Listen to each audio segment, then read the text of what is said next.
நாம் ஆவலோடு காத்திருந்த தருணம்.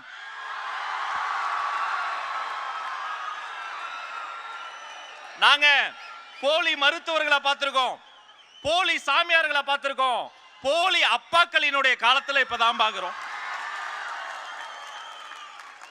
பாதுகாப்பு உணர்வு கொடுத்தாதான் அப்பா, பாட்டிய பிடிக்க தனிப்படை அமைக்கிறவங்களாம் அப்பா இல்ல.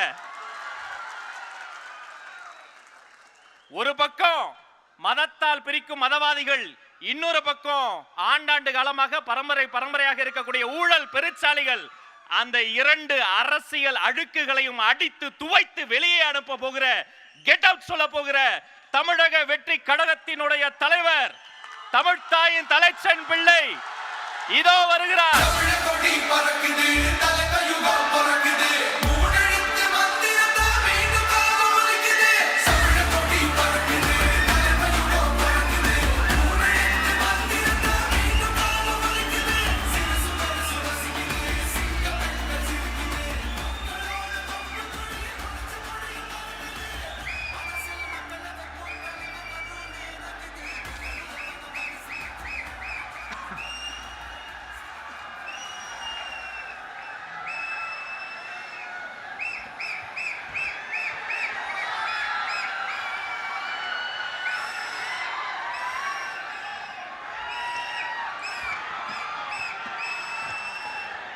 My friend,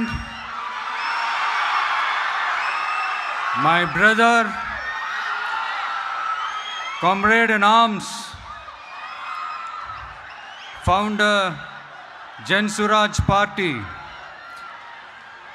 திரு பிரசாந்த் கிஷோர் அவர்கள் இன்னைக்கு வந்து நம்மளுடைய இந்த தமிழக வெற்றி கழகத்தினுடைய 2ஆம் ஆண்டு துவக்க விழாவிற்கு சிறப்பு விருந்தினராக வந்து கலந்துக்கிட்டு பேசியது மிக்க மிக்க மகிழ்ச்சி. அவருக்கு என்னுடைய மனமார்ந்த நன்றியை தெரிவிச்சுக்கிறேன். We are an emerging primary political force in Tamil Nadu politics with a firm commitment to create history in the upcoming 2026 assembly elections of Tamil Nadu, like 1967 and 1977 assembly elections of our state. Without compromising our party's ideological principles at any cost, I am here to collaborate and work with you towards upholding the secular and democratic ideals in TN and beyond. என் நெஞ்சில் குடியிருக்கும்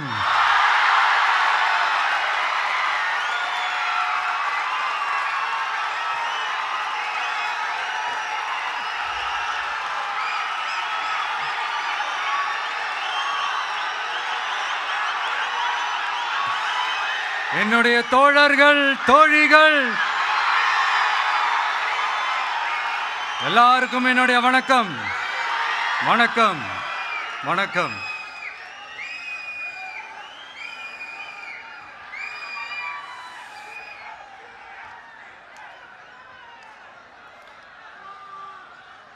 இந்த அரசியல்னாலே வேற level தான்ல.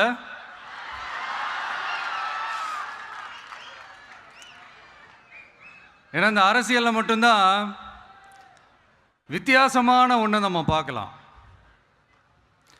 யார் யாரை எப்போ எதிர்ப்பாங்கன்னே நமக்கு தெரியாது. யார் யாரை எப்போ ஆதரிப்பாங்கன்னே நமக்கு தெரியாது. அதை கணிக்கவே முடியாது. அதனால தான் இந்த அரசியலில் மட்டும் முன்னாடிலாம் சொல்லி நம்ம கேள்விப்பட்டிருப்போம், நிரந்தர நண்பனும் நிரந்தர எதிரியும் இல்லைன்னு சொல்லுவாங்க. அரசியலுக்கு யார் வேணாலும் வரலாம், அது வந்து ஒரு ஜனநாயக உரிமைன்னு சொல்லுவாங்க. ஆனால் மக்களுக்கு ரொம்ப ரொம்ப பிடிச்சி போன ஒருத்தன் அரசியலுக்கு வரான்னா அதை கண்டிப்பாக நல்லவங்க எல்லாம் வரவேற்பாங்க. ஆனால் ஒரு சில இந்த அதிகார இல்லை அது வேணாம், ஒரு சில பேருக்கு மட்டும் கொஞ்சம் எரிச்சல் வரத்தானே செய்யும். அது இருக்கும் தானே. என்னடா இவன் திடீர்னு ஒருத்தன் என்ட்ரி கொடுத்துட்டானே, இது வரைக்கும் நாம சொன்ன பொய்யெல்லாம் நம்பிக்கிட்டு மக்கள் நமக்கு ஓட்டு போட்டுக்கிட்டு இருந்தாங்களே, ஆனா இப்போ இவன் சொல்றதெல்லாம் பார்த்தா மக்கள் மனசுக்கு ரொம்ப நெருக்கமா வேற இருக்குது. அதுவே நமக்கு ஒரு பெரிய நெருக்கடியாகவும் இருக்குது. இவனை என்ன பண்ணலாம், என்ன செய்யலாம், எப்படி இவனை இது பண்ணலாம், க்ளோஸ் பண்ணலாம்.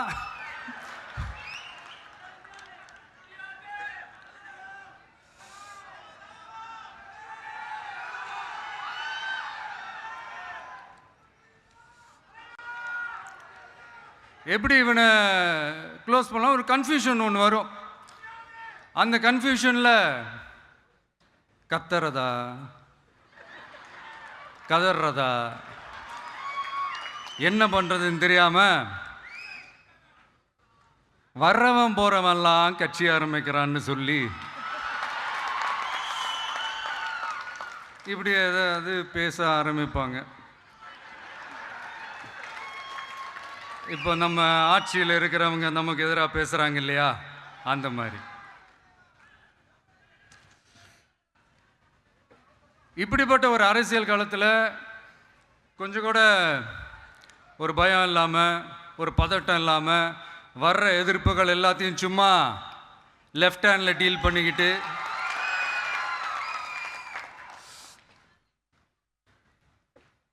இதோ நம்மளுடைய தமிழக வெற்றி கழகம் முதலாவது ஆண்டை கடந்து இப்போ 2வது ஆண்டில் அடி எடுத்து வைக்கிறோம். இந்த ஒரு காலகட்டம் தான் மிக முக்கியமான ஒரு காலகட்டம். ஏன்னா ஒரு அரசியல் கட்சிக்கு ஒரு பெரிய பலமே அந்த கட்சியினுடைய கட்டமைப்பு தான். அதுதான் அந்த கட்சியினுடைய ஒரு வேறு மாதிரி, ஒரு அடிப்படை பலமே அதுதான். ஒரு ஆலமரம் மாதிரி ஒரு கட்சி ஒன்று வளரணும்னா அதுக்கான அந்த வேர்களும் விழுதுகளும் ஸ்ட்ராங்காக இருக்கணும் இல்லையா. அப்படி தான் நம்மளுடைய இந்த அமைப்பை பலப்படுத்துகிற ஒரு வேலையை தான் இப்போ நம்ம செஞ்சுக்கிட்டு இருக்கிறோம்.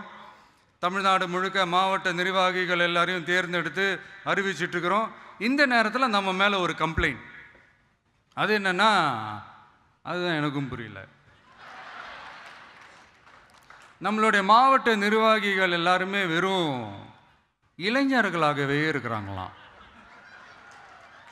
ஏன் இருந்தா என்ன?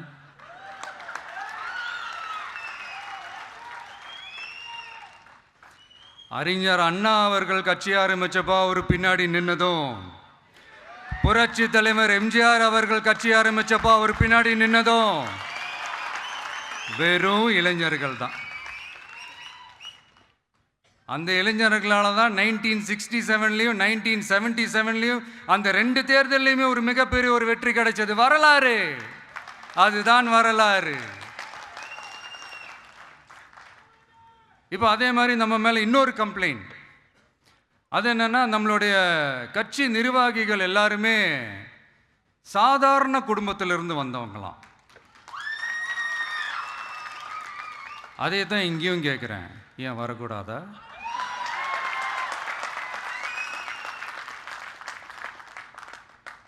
சாதாரண குடும்பத்திலேருந்து வந்தவங்க தான் பெருசு பெருசாக சாதிச்சிருக்கிறாங்க. இன்னும் சொல்ல போனால் நம்மளுடைய கட்சி எளிய மக்களுக்கான கட்சி தானே. அப்படி இருக்கும்போது நம்மளுடைய கட்சி நிர்வாகிகளும் எளிய குடும்பத்தை சேர்ந்தவங்களா தான் இருப்பாங்க. நம்மளுடைய கட்சி ஒன்றும் பண்ணையாறுகளுக்கான கட்சி கிடையாதுல்ல.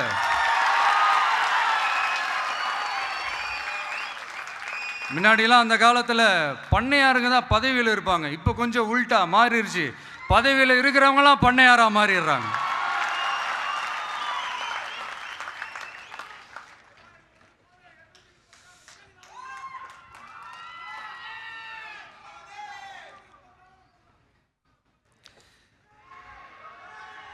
மக்களுடைய நலனை பற்றியோ, நாட்டோட நலனை பற்றியோ, வளர்ச்சிகளை பற்றியோ எதை பற்றியும் கவலைப்படாமல் பணம் பணம் பணம், எந்தெந்த வழிகளில் எந்தெந்த ரூட்லலாம்.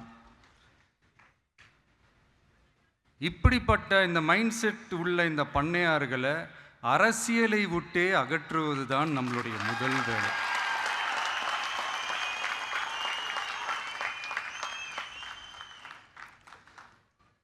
அதை ஜனநாயக முறைப்படி நம்ம செய்கிறதுக்கு தான் 2026 தேர்தலை நம்ம சந்திக்க போகிறோம்.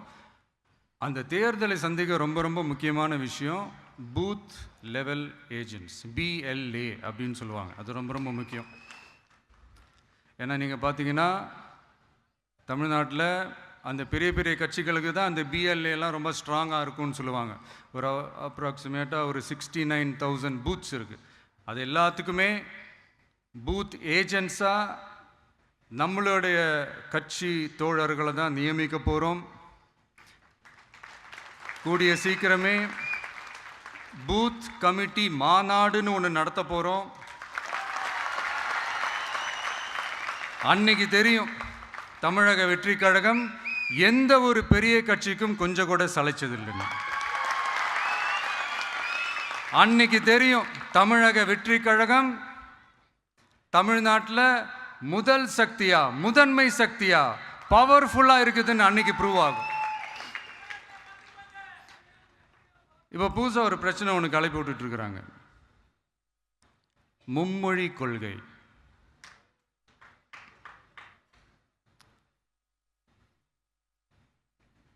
அதாவது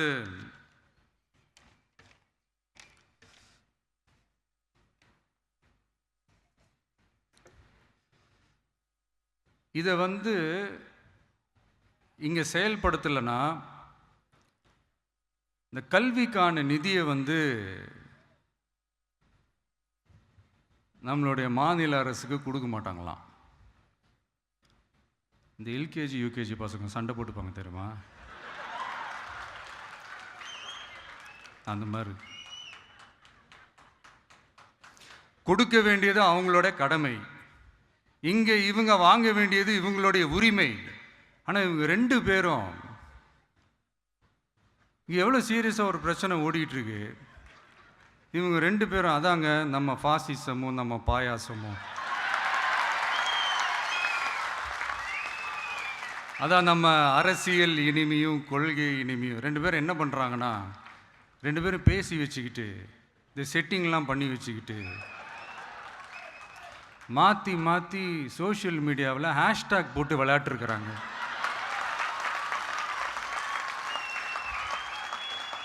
இங்கே என்ன நடந்துக்கிட்டு இருக்கு, அதாவது இவங்க ரெண்டு பேரும் அடிச்சுக்கிற மாதிரி அடிச்சுப்பாங்களாம். அதை நாங்கள் நம்பணுமா, மக்கள் நம்பணுமா? What bro, it's very wrong bro.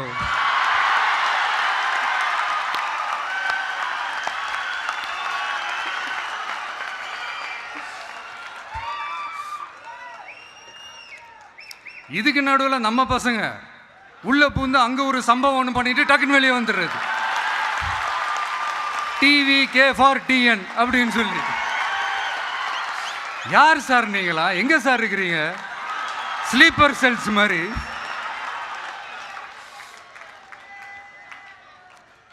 அதனால் இதெல்லாம் மக்களுக்கு நாம் சொல்லி புரிய வைக்க வேண்டிய அவசியமே கிடையாது. அவங்களுக்கே தெரியறதெல்லாம் எவ்வளோ பெரிய ஒரு ஏமாத்து வேலைன்னு. நம்ம ஊர் சுயமரியாதை ஊர். நாம் எல்லாரையும் மதிப்போம், ஆனால் சுயமரியாதையை மட்டும் யாருக்காகவும் எதுக்காகவும் விட்டு கொடுக்க மாட்டோம். நாம் எல்லா மொழிகளையும் மதிப்போம், அதில் மாற்றுக்கிறதே கிடையாது. தனிப்பட்ட முறையில் யார் வேணாலும் எந்த ஸ்கூலில் வேணாலும் படிக்கலாங்க. உனக்கு எந்த மொழி வேணுமோ, எப்போ கற்றுக்கணுமோ, உனக்கு எப்போ தோணுதோ கற்றுக்கலாம். அதெல்லாம் அவங்கவுங்களுடைய தனிப்பட்ட ஒரு உரிமை. ஆனால் கூட்டாட்சி தத்துவத்தை மீறி மாநில தன்னாட்சி உரிமைக்கு எதிராக ஒரு மாநில அரசின் மொழி கொள்கையை, கல்விக் கொள்கையை கேள்விக்குறியாக்கி வேறு ஒரு மொழியை வலுக்கட்டாயமாக திணிச்சா, அதுவும் அரசியல் ரீதியாக திணிச்சா எப்படி ப்ரோ?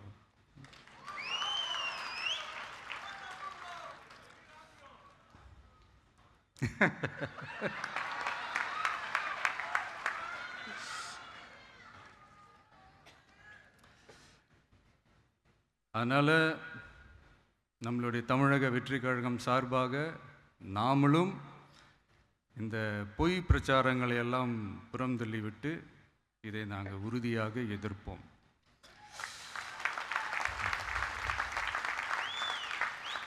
கான்ஃபிடண்ட்டாக இருங்க, நல்லதே நடக்கும், வெற்றி நிச்சயம்.